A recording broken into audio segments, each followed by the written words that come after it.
I'm not gonna lie, this is gonna be a tough one. Um, on Sunday afternoon, um, we lost our cat Chanel. We found her in a kind of sleeping position, and she just wasn't breathing. Um, it looked like it was a peaceful way to go, but it's still a big shock. I mean, she'd been showing some signs of aging lately, like she dropped some weight, even that she was eating a lot, and she was more fragile, and we were pretty sure that she had early stages of like an old age cat diabetes. But yeah, man, it was a big shock. Um, we knew it was coming, but it was a major shock. So I wanted to share you a little bit of her story with you guys. Chanel's story with us began when we moved to France. We were living in an apartment attached to Natalie's parents' house, and Chanel was had been a cat there for a long time. Chanel was originally Kevin, Natalie's brother's cat, but then one stage when Kevin moved out of there, Chanel just stayed behind, stayed in the house. And then for quite a long time, Natalie's aunt lived in the apartment that we went into eventually. Kevin had been living in that apartment before, and Chanel had no interest of going in there whatsoever. But when I started working on the first garden in Blanny, Chanel became kind of just hanging around, watching like, what is this weird pale skinned guy doing here? And she kind of started hanging around more and more with me, and then eventually she started kind of following me around the property whenever I was outside, and she kind of came to hang with me if I was inside the house in Natalie's parents' side of the house. We were kind of trying not to let her in there because, for us it was still the house cat in the main house, but she was persistent and she pushed her way into our apartment. And after that, she was outside the door every morning. She just adopted us, and every morning I was having coffee. She insisted climbing on my lap and having cuddles while it was happening. Um, and she got very attached to me. And like when the first summer, I went on a tour, a little bit longer tour with Slitter, and I did some shows in Dublin before that, so I was away for about 3 weeks, and she was outside pretty much every day crying. Um, Outside the door, crying, and it was at that point that Natalie's mum said that, look, if you guys are gonna move out of here, you're gonna have to take her with you. Like, she's not gonna be able to part from JP. She also got very attached to Natalie, and she loved contact and she loved cuddles, and she had this energy with her all the time that kind of calmed you down. Chanel always preferred to sleep outside for some reason. It was the habit in their house, and even when we moved over here, for the first kind of 10 days, a month, we kind of tried to keep her inside. Well, first 10 days we kept her inside, and then for the first month we tried to get her to come inside to sleep uh, every night, so just in case that there was, she wasn't familiar with the area yet.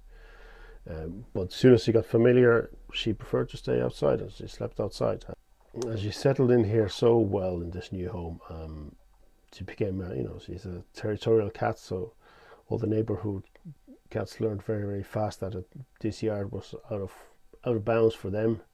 She'll chase them out. She was not as scared to do that.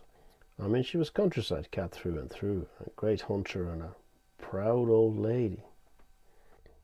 Looking back now, her behaviour had been changing the past few weeks. She'd always been affectionate, but her cuddles became more passionate, like she was saying goodbye. She didn't come inside much except to eat, but whenever we were outside or I was in a caravan, she wanted to be near us. Late Sunday afternoon, we found her in a sleeping position, but she was gone. Kevin came over within a minute and together we buried her in the garden. Monday morning the house just felt so quiet. We were heartbroken.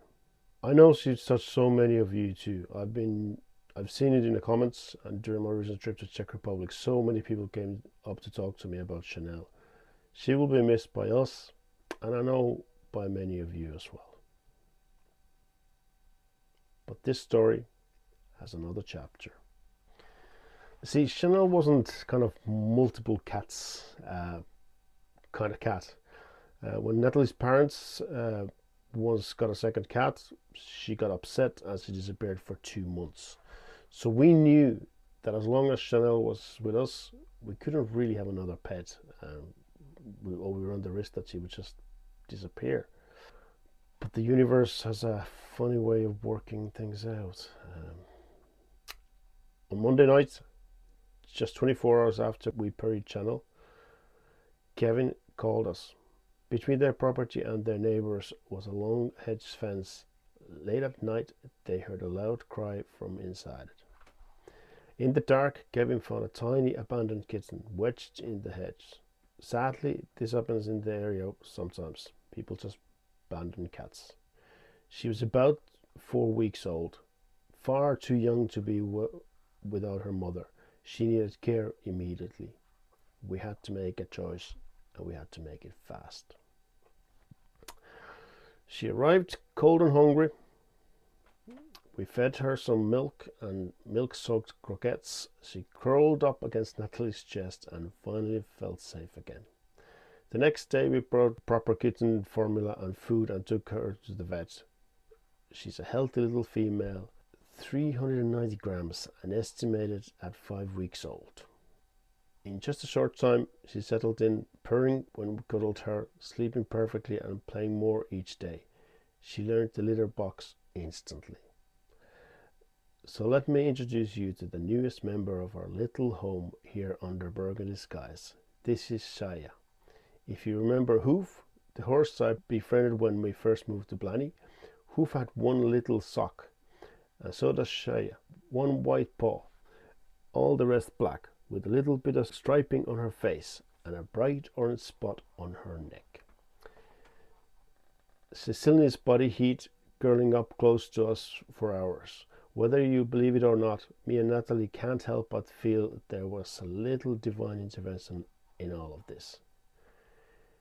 Chanel gave us so much love and companionship over the years, and now in the space she left behind, this tiny new life has arrived.